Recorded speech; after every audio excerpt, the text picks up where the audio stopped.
Boa noite a todos. Dando então continuidade aos estudos da noite, o Evangelho no livro Caminho, Verdade e Vida é do nosso irmão Emmanuel, que explana a lição através da psicografia do nosso irmão Chico Xavier, e o título é Zelo do Bem. O texto é a primeira carta de Pedro, no capítulo 3, versículo 13, e diz Pedro: E qual é aquele que vos fará mal, se fordes zelosos do bem?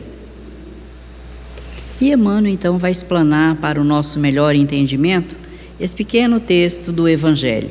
Diz Emmanuel: temer os que praticam o mal é demonstrar que o bem ainda não se nos radicou na alma convenientemente.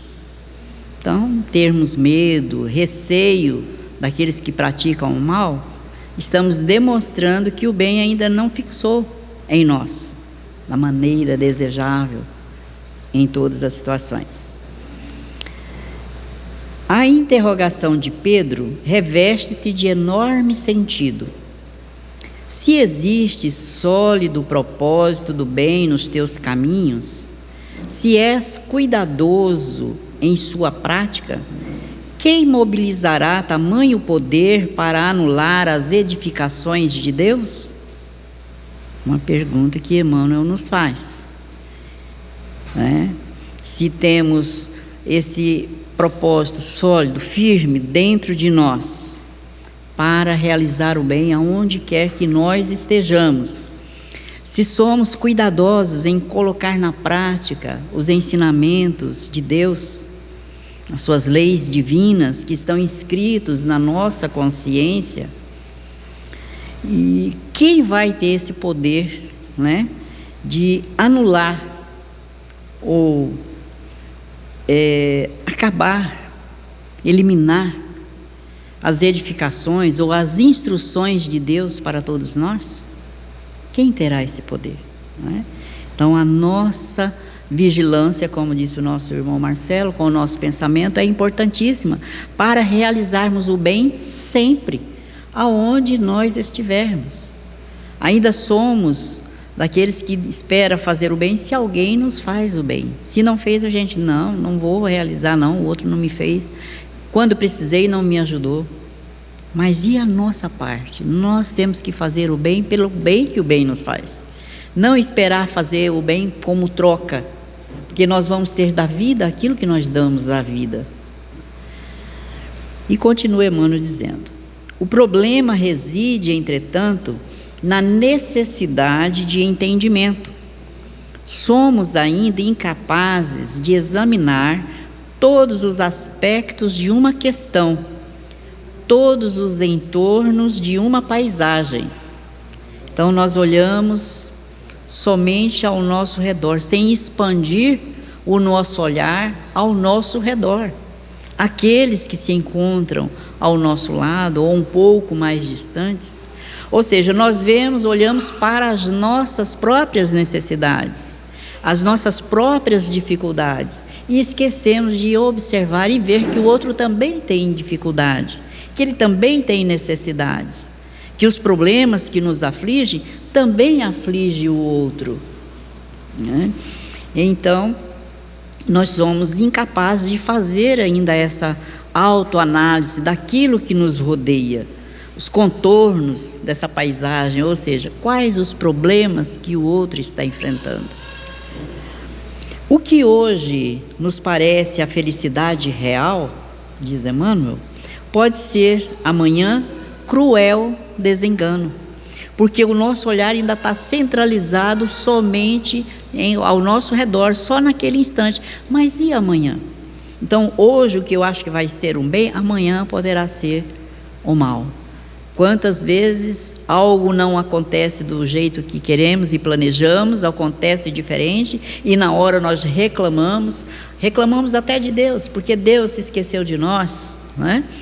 E então lá na frente vamos agradecer, que foi a melhor coisa não ter acontecido aquilo que a gente queria, da maneira que a gente queria, porque seria o mal, né?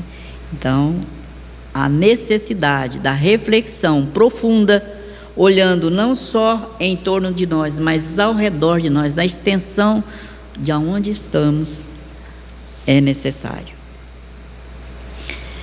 Então, continua Emmanuel dizendo: nossos desejos humanos modificam-se aos jorros purificadores da fonte evolutiva. Então, nossos sentimentos, nossos desejos, eles se modificam a toda hora, né? Como se fosse um jato, é repentino, e é purificador da nossa fonte evolutiva.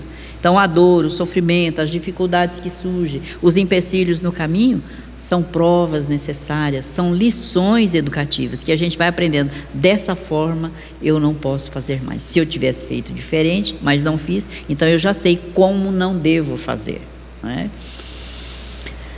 Urge, pois, afeiçoarmos à lei divina, ou seja, é necessário nós afeiçoarmos à lei de Deus. Seus ensinamentos é para nós roteiro seguro para as nossas vidas. Refletir-lhe os princípios sagrados e submeter-nos aos superiores desígnios, trabalhando incessantemente para o bem onde estivermos.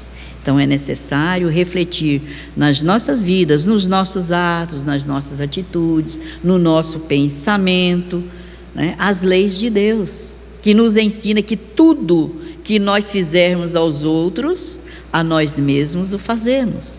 Então, observar como estou agindo diante daqueles que me cercam, no lar, no trabalho, no meio social, aonde nós estamos, como estou agindo, o que estou doando para os outros, o que estou refletindo de mim para o outro.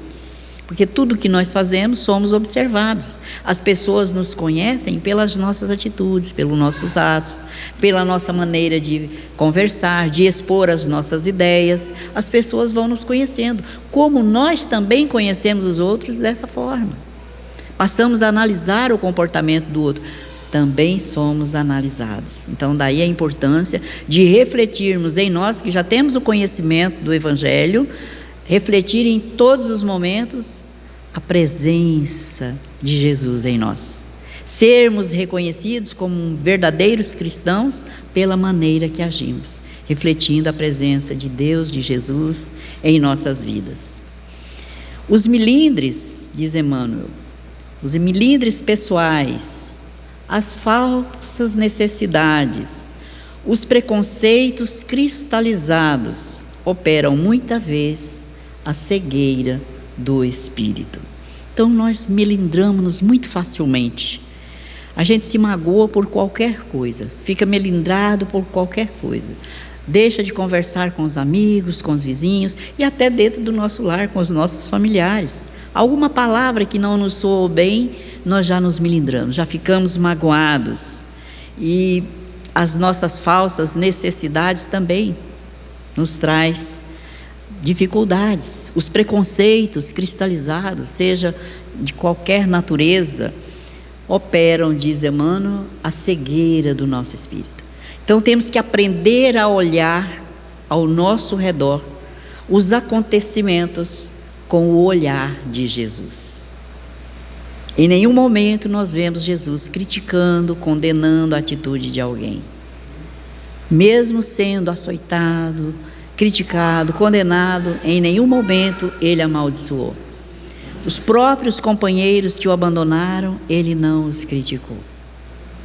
E nós, como agimos diante de uma falta de algo, às vezes tão simples, tão banal para conosco?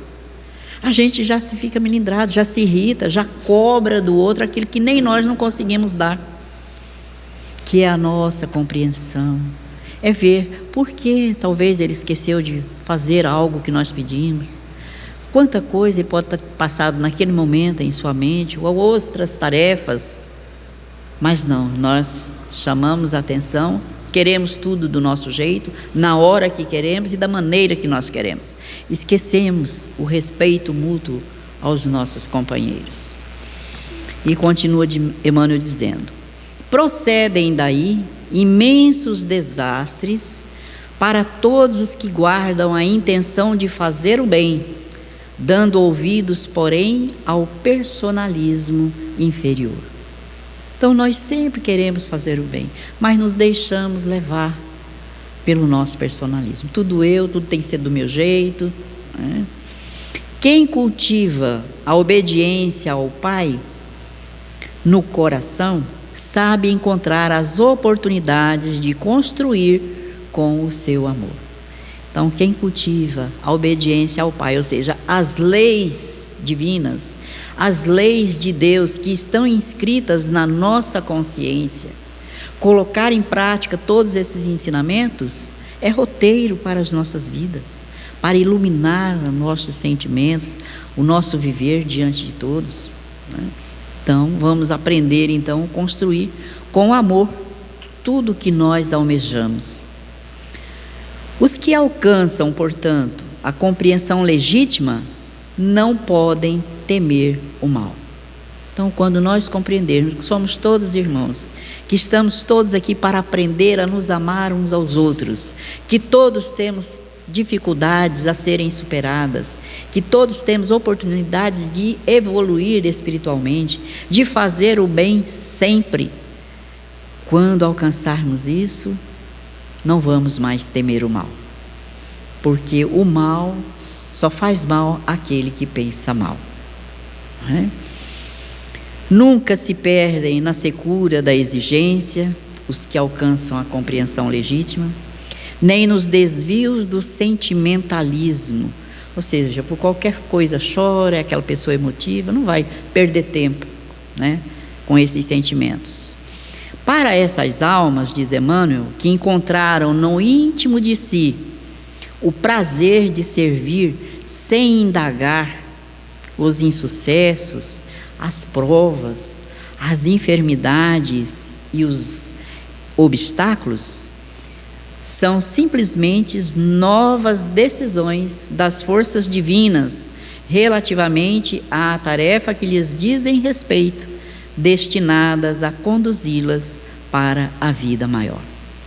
Então, aqueles que encontrou dentro de si o prazer de servir, não vai ficar questionando quando algo não dá certo, né?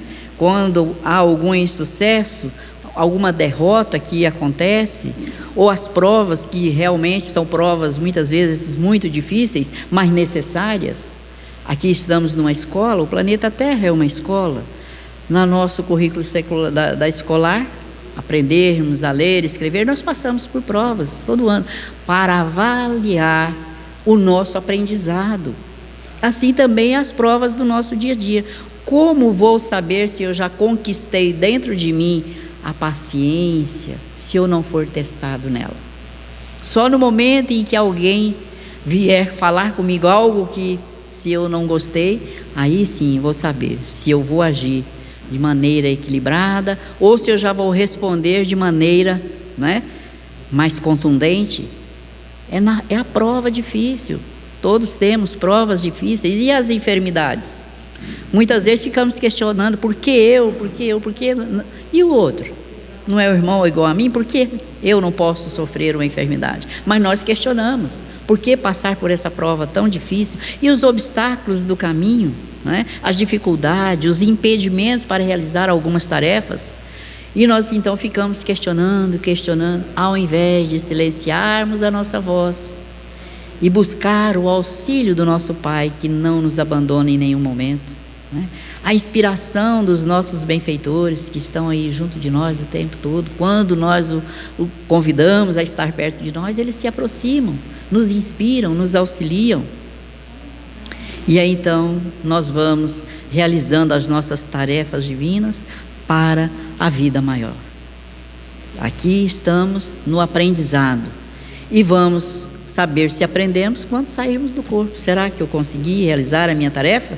Porque vamos chegar à vida espiritual tal qual estamos aqui agora. E para ilustrar essa lição da noite, do livro Ideias e Instruções, do nosso irmão Chico Xavier, uma história muito benéfica que a gente vai refletindo como esse irmão agiu e como ele conseguiu o que ele almejava, muitas vezes bem diferente de nós, que a gente às vezes consegue as coisas aos gritos, aos berros, né, impondo o nosso poder sobre os outros. A lição tem o título da gentileza, o poder da gentileza. E então o nosso irmão Neio Lúcio nos conta: eminente professor pobre, interessado em fundar uma escola num bairro singelo, onde centenas de crianças desamparadas cresciam sem o benefício das letras.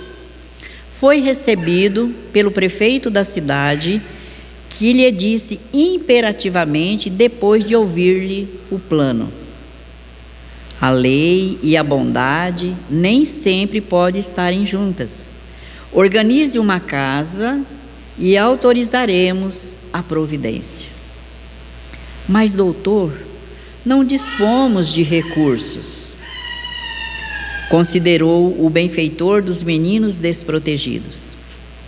Que fazer? De qualquer modo, cabe-nos amparar os pequenos analfabetos. O prefeito reparou-lhe demoradamente a figura humilde, fez um riso escarninho, ou de desprezo, né? Meio zombeteiro, e acrescentou: o senhor não pode intervir na administração. O professor, muito triste, retirou-se e passou a tarde e a noite daquele sábado pensando. Domingo, muito cedo, saiu a passear sob as grandes árvores na direção de antigo mercado. Ia comentando na oração silenciosa: meu Deus, como agir? Não receberemos um pouso para as criancinhas, Senhor? Absorvido na meditação, atingiu o mercado e entrou. O movimento era enorme, muitas compras, muita gente. Certa senhora de apresentação distinta aproximou-se dele e, tomando-o por servidor vulgar, de mãos desocupadas e cabeça vazia, exclamou: meu velho, venha cá. O professor acompanhou-a sem vacilar. À frente de um saco enorme, em que se amontoavam mais de 30 quilos de verdura, a matrona recomendou: traga-me esta encomenda. Colocou ele o fardo às costas e seguiu-a. Caminharam seguramente uns 500 metros e penetraram a elegante vivenda, onde a senhora voltou a solicitar: tenho visitas hoje. Poderá ajudar-me no serviço geral? Perfeitamente, respondeu o interpelado. Dê as suas ordens. Ela indicou o pequeno pátio e determinou-lhe a preparação de meio metro de lenha para o fogão. Empunhando o machado, o educador, com esforço, rachou algumas toras. Findo o serviço, foi chamado para retificar a chaminé. Consertou-a com sacrifício da própria roupa. Sujo de pó escuro, da cabeça aos pés, recebeu ordem de buscar um peru assado, à distância de 2 quilômetros. Pôs-se a caminho, trazendo o grande prato em pouco tempo. Logo após, atirou-se à limpeza de extenso recinto em que se efetuaria o lauto almoço. Nas primeiras horas da tarde, 7 pessoas davam entrada no fidalgo domicílio. Entre elas, relacionava-se o prefeito, que anotou a presença do visitante da véspera, apresentado ao seu gabinete por autoridade respeitável. Reservadamente, indagou da irmã, que era a dona da casa, quanto ao novo conhecimento, conversando ambos em surdina. Ao fim do dia, a matrona, distinta e autoritária, com visível desapontamento, veio ao servo improvisado e pediu o preço dos trabalhos. Não pense nisso, respondeu com sinceridade. Tive muito prazer em lhe ser útil. No dia imediato, contudo, a dama da véspera procurou-a na casa modesta em que se hospedava e, depois de rogar-lhe desculpas, anunciou-lhe a concessão de amplo edifício destinado à escola que pretendia estabelecer. As crianças usariam o patrimônio à vontade e o prefeito autorizaria a providência com satisfação.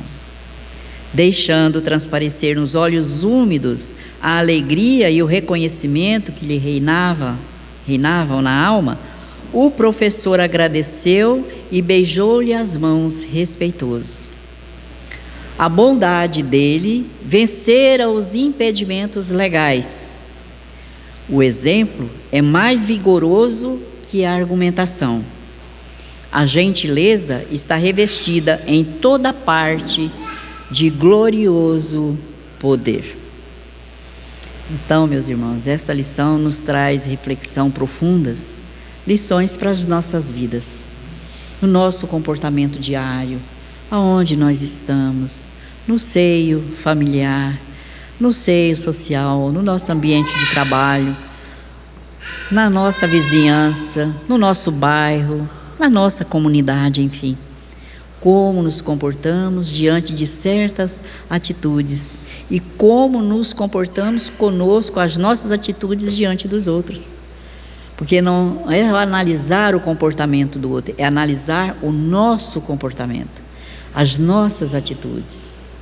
Verificar como estamos nos conduzindo. Estamos realizando as tarefas como Jesus nos ensina? Estamos olhando ao nosso redor com o olhar de Jesus? Ou estamos olhando com o olhar do mundo, da crítica, da condenação? Ou estamos usando a bondade, a mansuetude? Enfim, cabe a cada um de nós nos analisar e buscar no Evangelho a nossa reeducação espiritual.